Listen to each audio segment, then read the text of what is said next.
Chào các bạn đã quay lại với series Tiệc này ăn gì của kênh Cô Ba Bình Dương nha. Trong những món phục vụ tiệc hôm nay, có những ý tưởng nấu vô cùng đơn giản nhưng ngon bất ngờ luôn các bạn. Món nào cũng có ý tưởng và bí quyết hay hết. Hoàn thành cả 6 món này là gia đình bạn bè sẽ có một buổi tiệc vừa ngon, vừa rẻ mà lại còn lạ miệng nữa nha. Nhớ lưu lại để thực hiện trong tiệc sắp tới nha các bạn. Cách nấu món súp hột vịt lộn rất ngon và bổ dưỡng, lại dễ ăn, phù hợp cho cả trẻ con và người lớn. Nước súp có vị ngọt đậm đà và thơm ngon tự nhiên từ hột vịt lộn. Đặc biệt rất thơm và không tanh chút nào luôn. Trời mưa lạnh lạnh, cả nhà quây quần xì sụp nồi súp nóng hổi này thì không còn gì bằng, bảo đảm hết sạch. Mình có ở đây là 16 trứng hột vịt lộn. Mình đã rửa sạch. Bây giờ mình đem đi luộc nha. Cho nước vào ngập hột vịt lộn. Sau đó mình bật bếp và đun ở lửa vừa.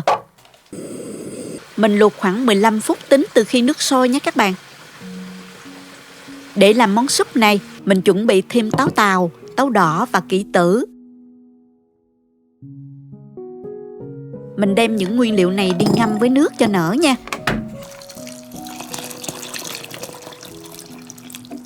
Ngâm khoảng 10 phút. Hột vịt lộn đã luộc chín rồi, mình vớt ra để nguội và lột vỏ ha.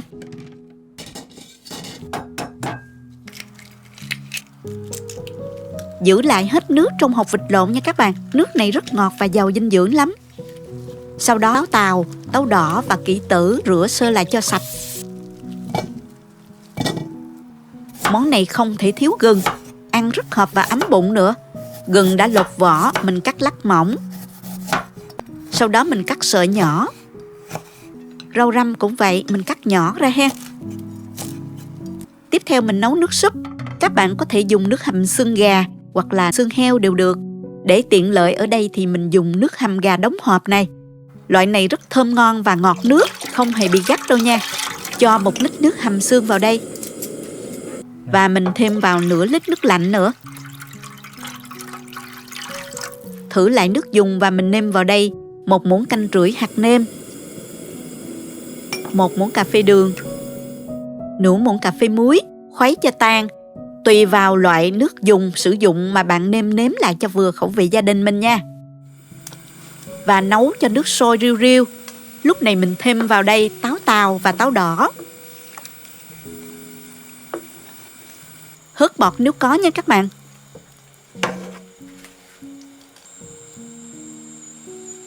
Tiếp theo mình cho hết hột vịt lộn đã lột vỏ vào.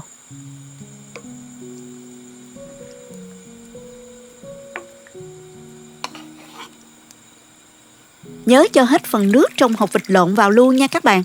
Nước này làm nước súp rất ngọt và ngon đặc biệt luôn đó. Thêm kỷ tử vào sau cùng, vì kỷ tử mình cho vào lâu trong nước sẽ có vị chua đó. Đợi sôi lên rồi mình tắt bếp luôn nè. Rắc thêm gừng sợi và rau răm nữa là sẵn sàng dọn ra bàn được rồi đó.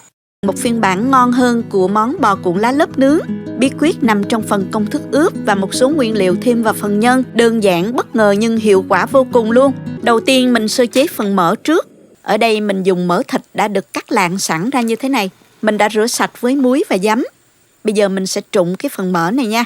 Nước sôi các bạn cho mỡ vào trụng. Với miếng mỡ nó mỏng như thế này thì mình trụng khoảng 5 phút là được ha. Mình trụng kỹ một chút cho mỡ nó chín khoảng 50% nha các bạn. Xong rồi các bạn vớt ra, chờ nguội. Công thức bò cuộn lá lốp hôm nay mình sẽ sử dụng hoàn toàn bằng thịt bò, nên mình dùng thêm một ít mỡ heo giúp món bò không bị khô, có độ béo nhất định, thơm ngon hơn đó các bạn. Sau đó mình cắt mỡ ra thành từng dây, rồi mình cắt lại thành hạt lựu nhỏ như thế này. Mỡ đã được chín sơ, săn lại nên rất là dễ cắt. Nếu không cắt hạt lựu thì các bạn có thể băm to to cũng được ha. Tiếp theo mình trộn vào mỡ 1 muỗng canh đường khoảng 15g. Trộn đều và để 10 phút cho đường thấm vào mỡ. Sau đó mình trải đều lên khay đem đi phơi. Các bạn có thể phơi nắng từ 40 đến 60 phút. Khi nào thấy cái phần mỡ trong lại là được. Hoặc là các bạn có thể sấy ở nhiệt độ 122 độ F trong vòng 60 phút. Làm như vậy giúp mỡ không ngậy và giòn hơn khi ăn đó các bạn. Tuy nhiên bạn nào không có thời gian thì mình khỏi phơi hoặc sấy cũng được ha. Tiếp theo mình sơ chế các nguyên liệu còn lại. Mình dùng 20g hành tím cắt ra và cho vào đây xay nhuyễn. Tỏi mình dùng 40g, cắt ra và xay nhuyễn luôn.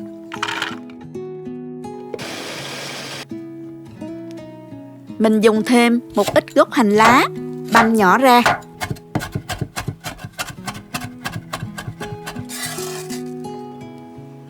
Cắt nhỏ phần lá hành để làm dầu hành nha các bạn.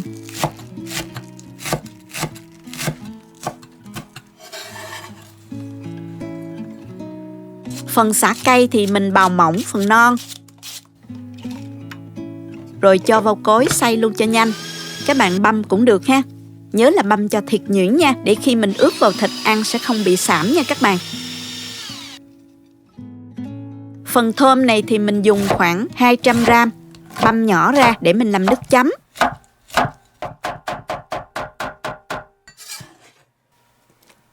Mình dùng khoảng 30g lá lốt, cắt nhuyễn ra như thế này.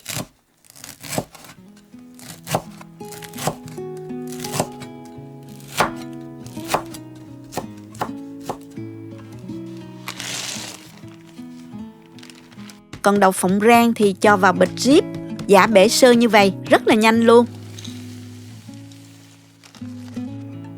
Tiếp theo, mình sẽ phi cái phần tỏi này, cho dầu vào chảo. Kế đến mình cho một muỗng canh tỏi vào phi.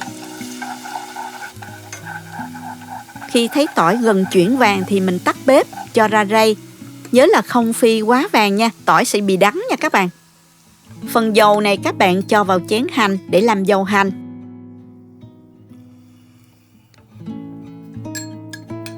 Rồi mình pha nước chấm luôn nha. Còn lại một ít dầu tỏi trong nồi, mình cho thơm bằm vào. Xào cho phần thơm chín kỹ, trong lại là được nha. Tiếp theo thì mình cho vào một chén nước lọc khoảng 200ml. Đây là mắm nêm đã pha sẵn nhưng rất là mặn. Mình phải pha chế lại mới ngon nha các bạn. Trước khi cho mắm vào thì các bạn lắc đều chai và cho vào nồi khoảng 200ml. Tiếp theo thì mình cho vào 2 muỗng canh đường. Nấu sôi kỹ rồi tắt bếp. Lưu ý, mỗi loại mắm có độ mặn khác nhau nên các bạn nêm nếm theo khẩu vị gia đình nha. Phần mắm này khi nào ăn thì mình múc ra chén rồi mới cho thêm sả băm và tỏi ớt nha. Các bạn thích chua hơn thì mình có thể cho thêm chanh, nhưng mắm phải có vị mặn vừa phải, chua ngọt hài hòa mới được ha.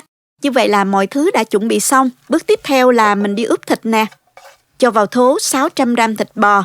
Gia vị gồm có 1 muỗng cà phê bột nêm, 1 muỗng canh dầu hào, 1 muỗng canh nước tương, 1 muỗng cà phê đường. Mình dùng ít đường thôi vì trong mỡ mình đã có ướp đường rồi nha các bạn. Nửa muỗng cà phê bột ngọt. Gia vị thơm gồm có 1 muỗng canh hành tím, nửa muỗng canh tỏi băm, 1 muỗng canh gốc hành băm. Phần tỏi phi lúc nãy khoảng 1 muỗng canh đó các bạn cho vào luôn. Mình ướp thêm tỏi phi vô rất là thơm nha các bạn. Nửa muỗng cà phê ngũ vị hương, 1 muỗng cà phê tiêu, bạn nào có tiêu xanh thì các bạn cho vô thêm ha. 2 muỗng canh vung sả băm và 1 muỗng canh dầu ăn để thịt được mềm hơn. Trộn lên cho cái phần thịt bò này thấm gia vị trước. Sau đó các bạn cho thêm phần lá lốt cắt nhỏ để tăng thêm hương vị. Dùng khoảng 1 chén nha các bạn. Phần mỡ sau khi sấy được 1 tiếng nó trong lại như thế này nè. Mình cho vào luôn. Cuối cùng là 2 muỗng canh đậu phộng rang. Cái này là gia vị không bắt buộc. Bạn nào không thích thì mình có thể không cho vào cũng được ha. Mình dùng tay trộn đều hỗn hợp. Các bạn thấy nó rất là dẻo luôn nè.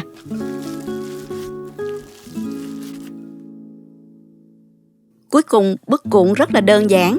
Lá lốt rửa sạch và lau khô. Mình lấy một cái lá lốt nè, úp mặt xanh xuống dưới. Rồi cho nhân vừa đủ, cuộn lại. Mình dùng cuốn lá gài cái mí lại như thế này là được. Một cách nữa là các bạn cho nhân vào phía đầu lá, xếp hai bên và mình cuộn giống như là cuộn chả giò vậy đó. Rồi dùng xiên que giữ lại.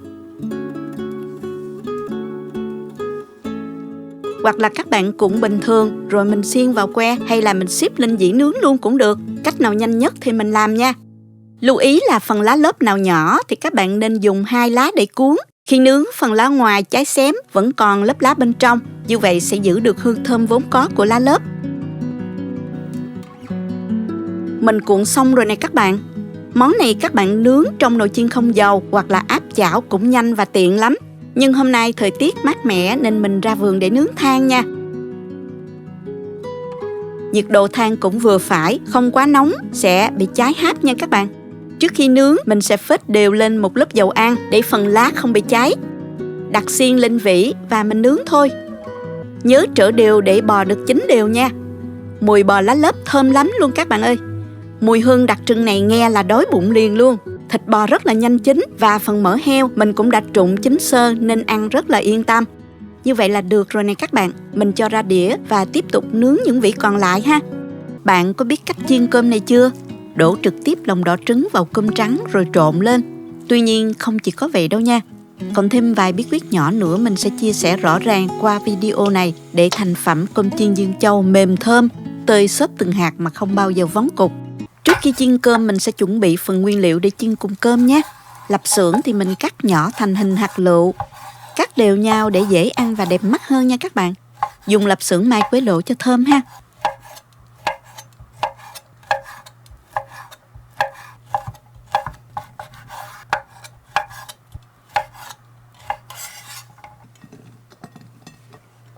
Xúc xích các bạn cũng cắt nhỏ hạt lựu luôn. Bạn nào không thích ăn xúc xích thì mình có thể thay thế bằng thịt xá xíu ha. Cà rốt thì mình cũng cắt hạt lựu luôn nè. Dùng khoảng 100 gram nha.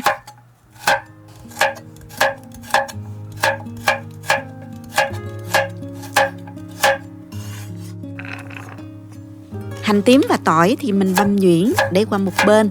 Lát mình xào ha. Nếu thích cách mình làm, nhớ bấm like. Nếu video thực sự hữu ích, bạn có thể gửi ekip thực hiện một ly cà phê bằng nút Super 10 hình trái tim bên dưới video. Dùng 3 quả trứng gà để chiên cơm được ngon và đẹp nha. Mình tách riêng lòng đỏ và lòng trắng trứng ra ha. Cho vào lòng đỏ nửa muỗng cà phê hạt nêm. Còn tô lòng trắng thì mình cho nửa muỗng cà phê hạt nêm. Và 1 muỗng canh nước đánh tan. Cơm để chiên thì mình sử dụng cơm bình thường hay nấu ở nhà. Mình múc ra tô để nguội hoặc các bạn dùng cơm nguội cũng được. Bây giờ mình cho vào tô hết chỗ lòng đỏ này nha.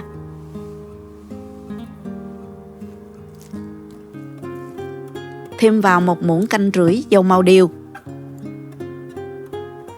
Sau đó trộn đều lên cho màu áo hết vào chỗ cơm. Để chiên cơm được giòn như ở một số nhà hàng bán thì mình sử dụng cơm nguội còn dư phơi khô đem chiên phồng lên nha các bạn. Đợi dầu nóng già rồi mình bỏ cơm vào chiên nè.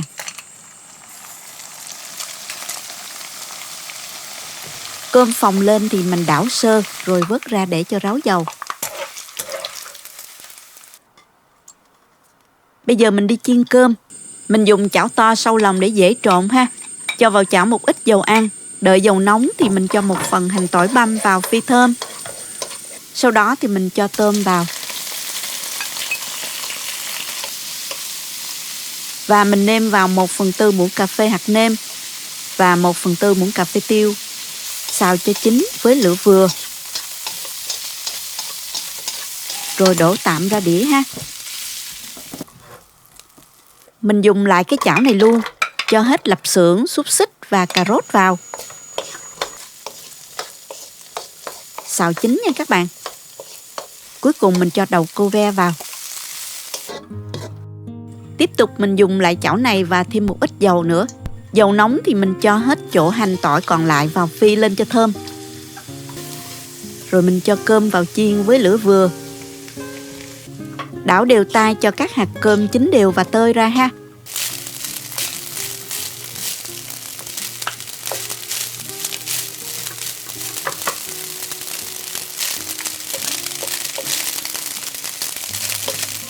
Trứng chín là hạt cơm nó tơi ra liền à các bạn. Bây giờ mình nhanh tay cho hết cái chỗ lòng trắng vào luôn. Đảo đều đến khi phần trứng chín hết ha.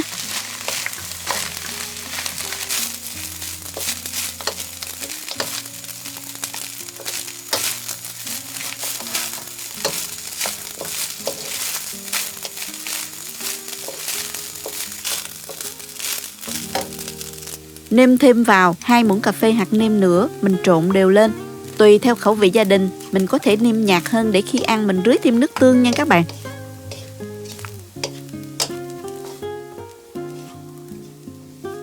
Sau đó thì mình cho hết cái phần rau củ và lạp xưởng ta xào lúc nãy vào, trộn đều lên khoảng 2 phút nữa.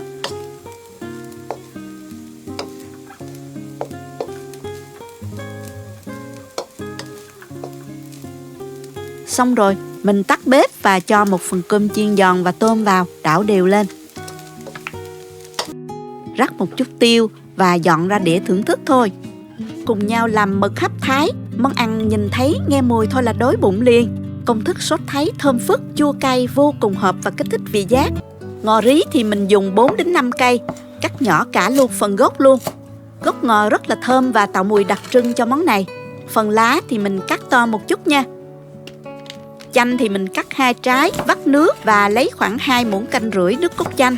Các bạn cũng có thể cắt lát mỏng thêm vài lát để chút nữa mình trang trí ha. Mình dùng đường thốt nốt nè, tán nhỏ để cho đường dễ tan. Các bạn có thể thay thế đường thốt nốt bằng đường cát cũng được. Nước sốt cũng rất quan trọng để tạo nên hương vị đặc trưng cho món ăn. Bây giờ mình sẽ pha phần nước sốt Thái gồm có 35g đường thốt nốt. Mình cho thêm 2 muỗng canh nước nóng nè, 2 muỗng canh rưỡi nước cốt chanh, cho thêm 2 muỗng canh rưỡi nước mắm. Khuấy đều đến khi đường tan. Thêm tỏi băm, ớt cắt nhỏ và ngò. Rồi các bạn trộn đều lên. Để làm món này thì các bạn chọn mực tươi. Ở Việt Nam rất là dễ dàng mua được mực tươi ha. Mực ống hoặc là mực nang đều được nha. Ở đây thì mình có một con mực ống lớn khoảng 1 kg. Mực này là mực đông lạnh đó. Mình xả đông và sau đó đem đi làm sạch. Mình đã loại bỏ mắt mực, túi mực và phần ruột mực mình cũng làm sạch luôn ha. Các bạn lưu ý là nhớ lấy răng mực ra luôn nha. Mình không lột da mực để khi hấp lên món ăn sẽ có màu sắc đẹp hơn đó các bạn. Bây giờ mình sẽ cắt mực ra. Dùng dao khía đứt cái phần thân dưới thành những khía như thế này. Cho vào đĩa và đem đi hấp trong sửng. Với con mực lớn này thì mình hấp với lửa trung bình lớn trong vòng 8 phút. Tùy theo lượng mực và kích thước con mực mà các bạn canh thời gian hấp cho phù hợp nhé. Lưu ý mình không hấp quá lâu nha. Mực vừa chín tới sẽ rất giòn và ngọt, không bị dai đó các bạn. Mực hấp thơm quá luôn. Phần da lên màu hồng hồng đẹp mắt quá các bạn ơi. Phần rau mực căng lên nhìn hấp dẫn chưa nè. Mực sau khi hấp xong sẽ ra một ít nước đó. Mình chắc bỏ phần nước này ha.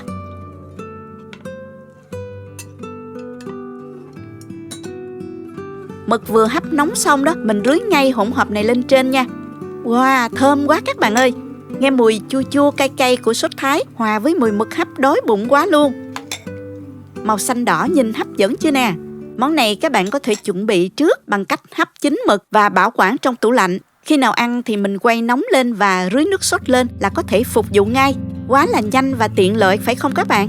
Cách nấu chè đậu xanh nguyên hạt mà mình hay nấu cho gia đình thưởng thức. Với cách nấu này, bạn sẽ có một nồi chè mềm và thơm ngon. Đặc biệt là những hạt đậu xanh vẫn còn nguyên, không tách vỏ, không bị nát nhừ cũng như bị sượng. Đầu tiên mình có 300g đậu xanh nguyên hạt như thế này. Đậu được đóng gói sẵn nên cũng đều hạt ha. Mình cho nước vào để rửa đậu. Hạt nào nổi lên hoặc bị hư thì mình bỏ ra ha. Mình vo rửa khoảng 2-3 lần nước cho sạch nha. Tiếp đến cho nước vào để ngâm đậu. Mình sử dụng nước ở nhiệt độ phòng, không nóng cũng không lạnh là được nha các bạn. Đổ ngập đậu ha. Mình để ở đây và ngâm khoảng 4 tiếng. Bước ngâm này sẽ giúp giảm thời gian nấu đậu, giúp đậu nhanh mềm hơn. Nhưng các bạn đừng nên ngâm quá lâu. Nếu mình ngâm từ 8 đến 10 tiếng thì đậu sẽ nứt hạt, khi nấu sẽ dễ bị bung vỏ nha. Sau 4 tiếng thì đậu như thế này nè. Nó nở ra một chút nhưng hạt đậu vẫn còn cứng lắm. Mình đem rửa lại một lần nữa. Sau đó mình cho đậu vào nồi. Chế ngập nước khoảng 1 đốt ngón tay là được ha. Không cho nước quá nhiều. Khi đậu sôi sẽ dễ bị vỡ hạt và tách vỏ đó các bạn. Bây giờ mình đậy nắp lại. Khi thấy sôi mạnh thì các bạn mở nắp và hớt bọt nha. Sau đó mình đậy nắp lại và chỉnh lửa dưới trung bình. Nấu trong 15 đến 20 phút tùy theo đậu nhiều hay là ít nha các bạn. Lưu ý khi thấy nước bắt đầu cạn ở dưới mặt đậu á, các bạn châm thêm nước. Nhớ là mình châm nước sôi nha. Trên mặt đậu một chút, không quá nhiều, đậu sẽ nổi lên và dễ bị tách vỏ nha. Sau khi nấu 20 phút cùng với 2 lần châm nước sôi, mình thấy đậu bắt đầu mềm nhưng vẫn chưa mềm lắm.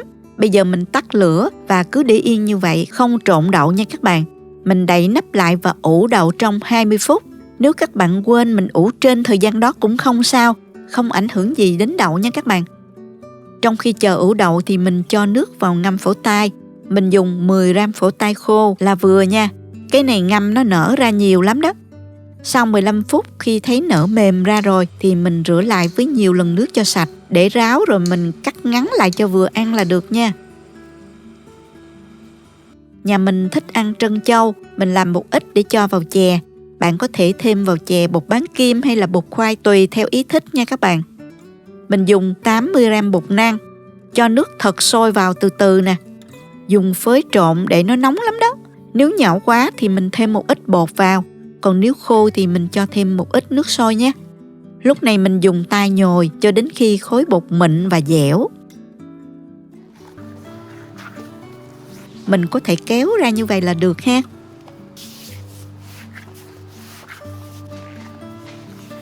Mình cắt bột ra nè. Sau đó ve thành từng thanh dài. Phủ một ít bột khô rồi xếp lại và cắt nhỏ ra như thế này.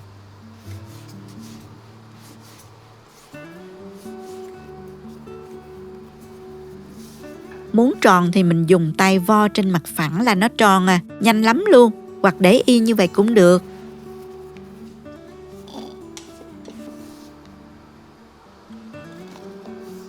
Cho nước vào nồi.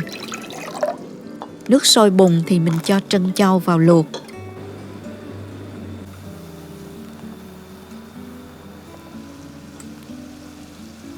Khi trân châu nổi lên thì mình để thêm 5 phút nữa. Xong rồi mình tắt lửa và đậy ủ trân châu thêm 10 phút nữa.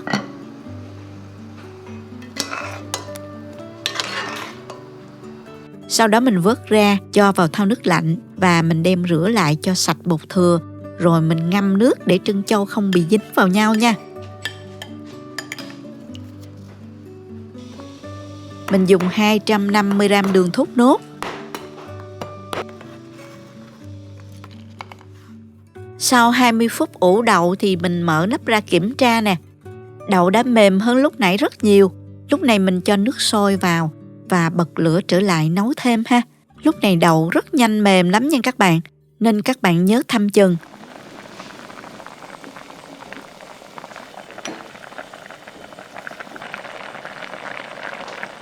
Sau 5 phút đậu đã mềm rồi nè, mình cho đường vào. Mình dùng 250 gram đường thốt nốt.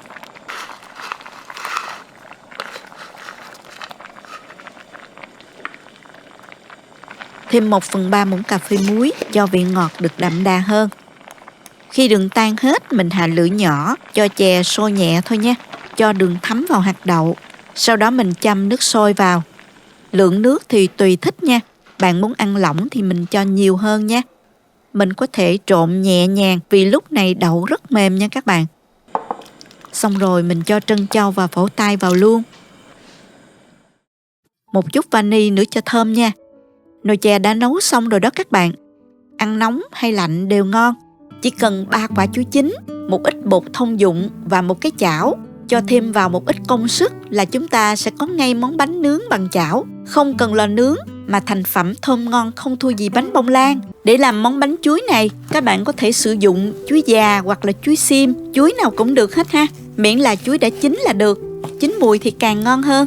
Mình để cả vỏ, cắt đôi vỏ trái chuối ra như thế này. Mình dùng 3 trái nha. Sau đó cho chảo lên bếp và cho vào đây 25 gram bơ, 1 muỗng canh rưỡi đường. Đun nóng cho tan bơ và đường. Sau đó thì mình đợi cho đường lên màu caramel như thế này ha. Tiếp theo, mình xếp chuối vào chảo.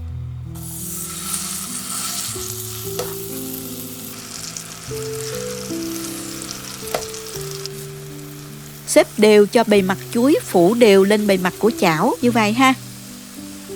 Đợi cho phần caramel nó sôi lên thì mình chiên chuối với hỗn hợp bơ, caramel khoảng 1 phút rồi mình tạm tắt bếp. Bây giờ mình pha hỗn hợp để làm bánh nha. Cho vào tô 1 quả trứng,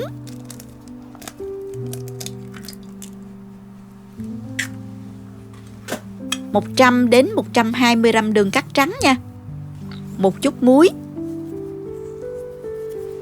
Mình dùng phới lòng đánh cho trứng tan ra hòa quyện với đường nha. Tùy bạn có thích ăn ngọt hay không mà mình giảm bớt lượng đường trong công thức nha các bạn. Tiếp đó mình cho vào 100ml sữa tươi không đường. Cho thêm 50ml dầu vào luôn. Bạn nào dùng sữa tươi có đường thì mình bớt phần đường ở trong công thức lại ha. Khuấy nhẹ nhàng cho sữa và dầu nó hòa quyện với hỗn hợp. Cho tiếp 8g vani đường. Mình dùng loại này nè, một gói nó là 8g. Và thêm 8g bột nở nữa nha. Cuối cùng mình cho thêm 130g bột mì.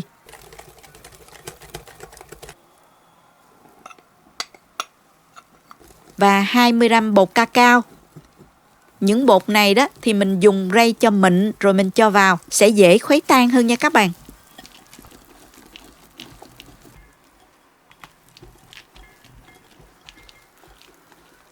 Trộn cho hỗn hợp tan đều một lần nữa rồi mình đem đi nướng bánh luôn ha.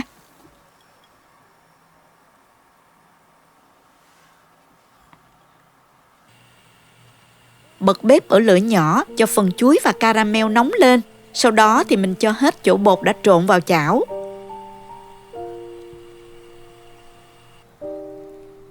Dàn bề mặt ra cho phẳng. Tiếp tục mình đậy nắp lại và giảm lửa xuống mức lửa nhỏ nhất nha. Mình đợi khoảng từ 10 đến 15 phút. Nhớ là canh chừng, nếu thấy bên dưới nắp nồi nó đọng nhiều hơi nước thì mình lau khô rồi mình đậy lại liền ha.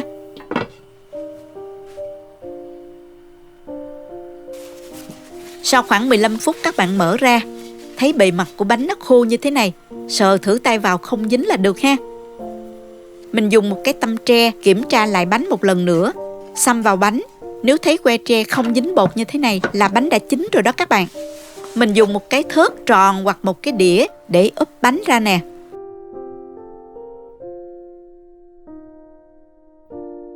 Sau đó cẩn thận cho bánh lại vào trong chảo để nướng bề mặt còn lại một chút nữa nha. Khoảng 5 phút nữa là được. Lưu ý là khi nướng bánh bằng chảo đó, các bạn nhớ chọn loại chảo đáy dày một chút nha, để chảo giữ nhiệt được lâu và đều. Mình nướng bánh sẽ ngon hơn, không bị cháy. Mình lấy bánh ra đĩa luôn. Bây giờ đến phần hấp dẫn nhất rồi đây. Mời các bạn cùng mình thưởng thức tất cả thành phẩm chúng ta đã thực hiện cho buổi tiệc hôm nay nha. Món này mình ăn nóng trên bếp như vậy ha, để giữ ấm ở lửa nhỏ nha. Vừa ăn vừa xích xoa. Trời mưa lạnh mà làm món này cho gia đình thưởng thức thì còn gì bằng. Mình múc ra chén dùng thử nha. Hột vịt lộn nè, thêm chút táo đỏ và kỷ tử, chan nước súp nóng hổi, dùng với gừng, rau răm, rắc chút tiêu nữa. Ôi chà, ngon lắm luôn các bạn ơi. Bạn nào thích thì mình có thể chấm thêm với muối tiêu chanh ha. Các bạn yên tâm, món này mình không dùng gia vị thuốc bắc nên rất dễ ăn. Không có mùi như thuốc bắc đâu, chỉ có mùi thơm và vị ngọt từ táo đỏ và táo đen mà thôi. Đặc biệt là nước súp có vị ngọt tự nhiên, đậm đà từ hột vịt lộn mà không cần chút bột ngọt nào. Bò cuộn lá lớp được ăn kèm với rau thơm các loại, dưa leo, thơm, chuối chát, khế, thêm bún hoặc là bánh hỏi nữa nha. Đặc biệt là không thể thiếu chén nước chấm từ mắm nêm xay. Mình ví von nó giống như là bạn tri kỷ của bò lá lớp vậy đó, rất hợp và luôn có nhau. Khi nào ăn thì mình cho thêm tỏi băm, sả băm và ớt nữa nha. Bạn nào không ăn được mắm nêm thì mình chấm với nước mắm chua ngọt cũng ngon luôn. Rắc một ít đậu phộng rang cho thơm nè. Cho vài cuộn bò vào chén, nhìn hấp dẫn chưa nè các bạn.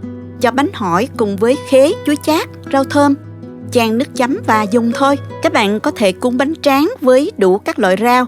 Món cơm chiên Dương Châu đã hoàn thành rồi đấy các bạn. Hấp dẫn quá phải không nè? Nhìn là muốn ăn liền luôn á. Cơm vàng, áo điều trứng rất thơm và đặc biệt là hạt cơm tơi xốp từng hạt rất mềm không hề bị khô. Ăn kèm với bát canh súp nữa sẽ rất hợp. Các bạn cùng vào bếp làm ngay món này cho cả nhà thưởng thức nha. Trước khi ăn thì mình dùng kéo cắt đứt từng khoanh mực cho dễ ăn ha. Chấm với phần nước sốt này. Wow, mực vừa chín tới, giòn và rất ngọt. Nước sốt chua chua, cay cay, ngọt ngọt vô cùng kích thích vị giác. Món này là món khai vị hoặc dùng làm đồ nhắm cũng rất tuyệt đó. Nhà mình thích ăn chè lạnh nên cho một ít đá vào nè. Đậu mềm, bùi nhưng không bị tách vỏ, không nát nhừ, vẫn còn nguyên hạt nè. Vị ngọt vừa, phổi tai giòn giòn, trân châu dai dai rất thích. Nấu theo cách này mình thấy đậu rất nhanh mềm. Cách làm trân châu của mình để tủ lạnh ăn cũng không bị cứng đâu nha các bạn. Phần chuối bên trong nó chín đỏ, nhìn ngon mắt quá các bạn ơi. Không những vậy, bánh lại rất thơm mùi chuối và cacao. Hai mùi này rất là hợp luôn nha. Cắt thử bánh ra nè. Phần bánh bên trong nở đều, xốp không thua gì bánh nướng lò đâu nha. Công thức này các bạn cũng có thể làm với nồi chiên không dầu. Các cháu nhỏ nhà mình rất mê bánh này. Nó vừa có cacao yêu thích và lại có chuối tốt cho sức khỏe nữa. Chúc các bạn thành công. Cảm ơn các bạn đã theo dõi video. Nếu thích cách mình chia sẻ, nhớ gửi cho bạn bè cùng xem, bấm like và đăng ký kênh để xem nhiều món ăn mới của mình. Nếu thấy video thực sự hữu ích, bạn có thể gửi tặng ekip thực hiện một ly cà phê bằng nút Super Thanks hình trái tim ngay bên dưới video.